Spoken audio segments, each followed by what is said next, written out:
Hello and welcome to a new video. I want to talk about the documents you need to prepare when you come to Paraguay to apply for your residency application. I am right now in Tenerife, Canary Islands. Our children live here.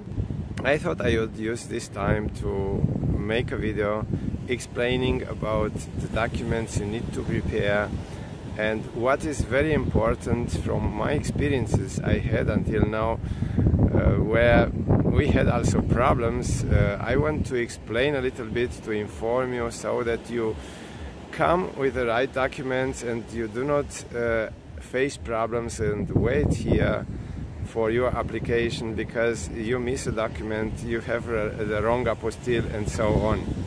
So I just talked about the visa, so there are a lot of misinformation on internet, on Facebook groups and whatever, so everyone has his own version, but I talk only about my experiences. So stay tuned. If you are interested to come to Paraguay, I invite you to subscribe to this channel because I give a lot of information about Paraguay and I bring every month new videos with interesting information. And if you have questions that you do not find answers, you can write them in the comments and I will first answer in the comments, but if I find a very often asked questions, then I will make a video also if it's a very interesting theme that many people want to know more about it.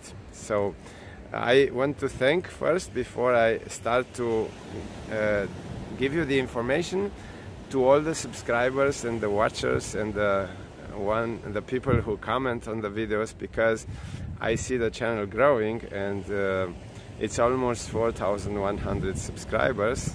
At the beginning of April was 4,000. So let's jump into the subject. First of all, what are the documents you need? So it's very important to have the right documents, which is the birth certificate, the police record, beginning with 14 years of age. So they require this document, the police record, criminal record, beginning with the 14 years of age. And then for the married people, then the marriage certificate too. Every certificate needs to have an apostille. For the countries where they do not issue apostilles, there are just a few countries that do not issue apostilles. Then we get legalization from the Paraguay embassy, and then we have to get another legalization here in Paraguay, in Asunción. So I had those two. So Canada started only in 2024 to give apostilles. So the clients before this year, they had legalization, but the Paraguay embassy from Canada is not issuing the legalization anymore because of the apostille. So the apostille is very important, and not only to have the apostille. So I will tell you from experiences which apostille were not good. So I had a case, the apostille was on a copy and we had to wait and to pay a fee, and it was a fee, but we had to wait. So we waited like 2 weeks until we got the approval to use this apostille.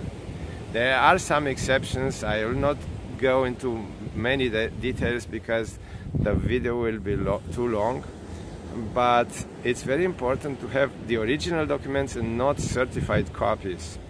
So the certified copies are not accepted. There are some original documents, for example birth certificate from England, where it's written certified copy, but it's an original document that was issued later, not at the birth, and that's how they issue it in England, in the UK. It says certified copy, but it's an original document. It's not the same if you have a copy and then under the copy it's a stamp and it says there certified copy and you have the original stamp. This is not accepted. But those birth certificates from England, where it's written certified copies, but it's the same writing from the title, and so that's an accepted document, because it's only another version of the birth certificate which was issued later than at the birth. And so original documents. And in some countries the apostille takes too long. I give some examples, like USA for the federal apostille, for the criminal FBI records, or background check, they say also so, and the RCMP criminal records from Canada. So it takes too long. So I just talked with some clients that told me it takes like 3, 4, 5, 6 months or so in Canada. So there are some people who get the province or the state apostille.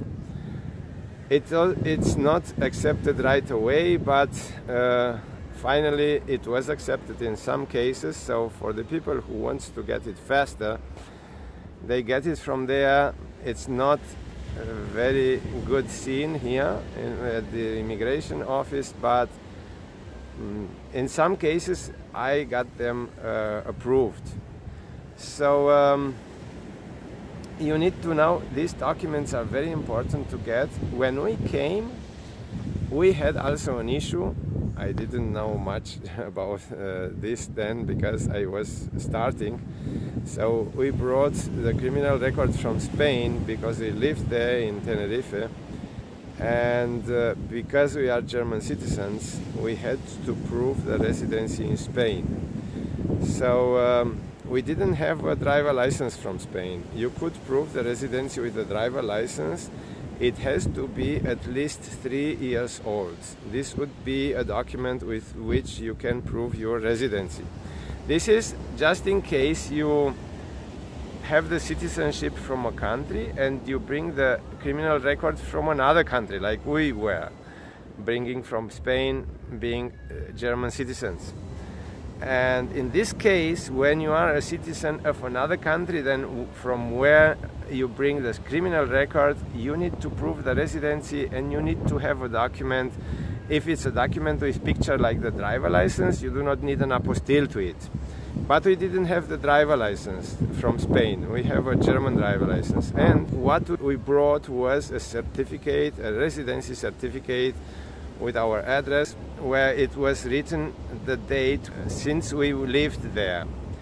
And this certificate needed an apostille, so we didn't get it right away, because in Spain they sign the documents digitally, and with a digital signature you cannot get an apostille. So our son helped us, and he had to fight a little bit to get a manual signature on this certificate with a proof of residency. And with a manual signature he could get an apostille, and only then we could get our residency approved. So these are informations that you need to know when you come to Paraguay and you want to get the residency. I get a lot of questions and messages, and I wanted to clarify it through a video, so when the people ask me, I can refer them to watch this video and understand it better, because my time, I am busier and busier, and I like to do this job, so I can't wait to get back to Asuncion and to start again to work, because the clients are waiting for me and I am waiting to get home too. So if you have questions, as I said, just write them in the comments or contact me personally. So I will leave in the description of the video and in the first comment my numbers, WhatsApp, Telegram and Signal, and an email address. All 4 are used by my clients to contact me, so just contact me and write me when you wish to know more or to use my service, and I will help you to get a great service, and you will be a content client. Thank you very much for watching the video. I wish all of you a better life.